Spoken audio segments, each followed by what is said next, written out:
इसी कठोर धरती पर भाती राजपूतों का उत्थान हुआ। सूर्यवंशी परंपरा से जुड़े, रण धर्म में अधिक और सम्मान को प्राणों से ऊपर रखने वाले योद्धा। भाती वंश के इतिहास में कई नाम मिलते हैं, पर रावल जेतसी का स्थान विशेष है।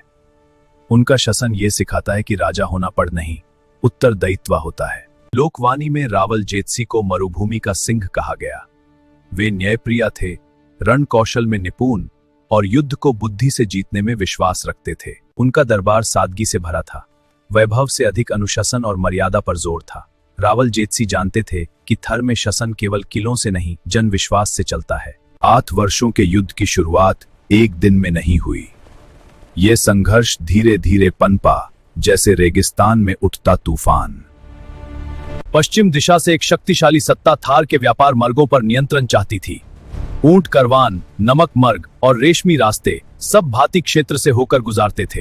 पहले दूत आए, कर और अधीनता का प्रस्ताव रखा गया। दरबार शांत पर फैसला दृढ़। भाती कर नहीं देते, हम मित्र बन सकते हैं, दास नहीं। इसी उत्तर के साथ युद्ध की अनिवार्यता जन्मी। ये केवल तलवारों का संघर्ष नहीं था, ये स्वाभिमान की रक्षा का युद्ध था। और यहीं से 8 वर्षीय महासंघर्ष शुरू हुआ। पहले वर्ष शत्रु ने सीमंत चौकियों पर अचानक धावे बोले। छोटे किल चौकियां और जलदोस उनका पहला निशाना बने। रावल जेतसी ने खुला युद्ध नहीं चुना, उन्होंने अपनाई मरु रणनीति। शत्रु को अंदर आने देना, पानी और रसद से दूर रखना, रात के आक्रमण और घात। वीर रानमाल भाटी ने पहली बड़ी विजय दिलाई। एक सीमंत किले पर शत्रु की अग्रिम सेना पर जोरदार प्रहार हुआ।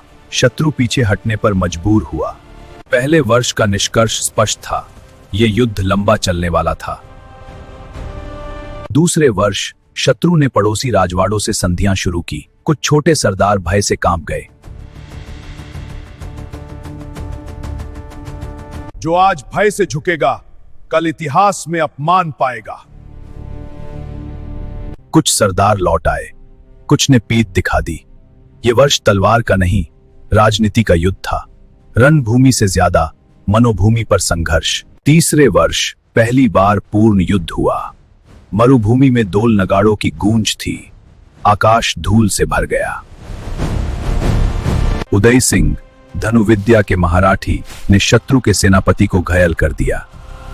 युद्ध निर्णीत रहा, पर भातियों का मनोबल और भी मजबूत हो गया। चौथा वर्ष सबसे कठोर था। अकाल पड़ा, जल स्रोत सूखने लगे। शत्रु ने सोचा अब भाटी टूट जाएंगे। आगे पर रावल जेतसी ने संझा कष्ट अपनाया। राजकोष खोला, अनाज बांटा और वही खाया जो सैनिक खाते थे। इसी वर्ष प्रजा ने कहा, यह राजा हमारा है। 5वां वर्ष रक्त रंजित रहा। यह वर्ष सिर्फ युद्ध का नहीं, बलिदान का वर्ष था। हमीर और करण, 2 जुड़वा वीर, एक गुप्त मार्ग की रक्षा करते हुए अंतिम श्वास तक लड़े। उनकी शहादत ने भाती सेना को झकझोर दिया। आज मेरे पुत्र गिरे हैं, कल शत्रु का अभिमान गिरेगा। छठे वर्ष भातियों ने शत्रु की मुख्य रसद रेखा काट दी। ऊंट कैरवान नष्ट हुए, पानी के कुंड घेर लिए गए। शत्रु कमजोर होने लगा, पर संख्या अभी भी अधिक थी। युद्ध अब सिर्फ राज्य का नहीं, अस्तित्व का युद्ध बन चुका था। 8वें वर्ष का युद्ध इतिहास में महासमार के नाम से जाना गया। 3 दिन 3 रात रेत लाल होती रही।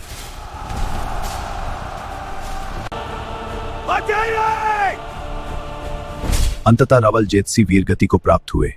कहा जाता है उनका शरीर आगे की ओर गिरा, पीठ पर एक भी घाव नहीं था। किले के अंदर जब जोहार की अग्नि प्रज्वलित हुई तो यह हार नहीं थी। शत्रु ने भूमि जीत ली, पर राजपूतों की आत्मा नहीं। ये जीत सिर्फ देखने में थी, असली विजय नहीं। आज रावल जेतसी जी सिर्फ इतिहास के पन्ने नहीं हैं, वो जीवित हैं लोकगीतों में, चारानों की वनी में और थर की हवाओं में। जब भी थार में हवा चलती है तो लगता है रावल जेतसी जी का नाम रेत के कनकन में गूंज रहा है। रावल जेतसी जी हमें सिखाते हैं कि सत्ता हमेशा स्थायी नहीं होती, पर सम्मान कभी मरता नहीं। राज्य छिन जाते हैं, तख्त गिर जाते हैं, पर जो मर्यादा के लिए जीते हैं वो युगों तक अमर रहते हैं। यह 8 वर्ष का युद्ध सिर्फ तलवारों का संघर्ष नहीं था, ये मूल्यों का युद्ध था।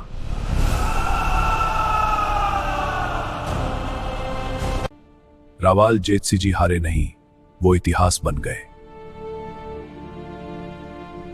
सम्मान अमर होता है।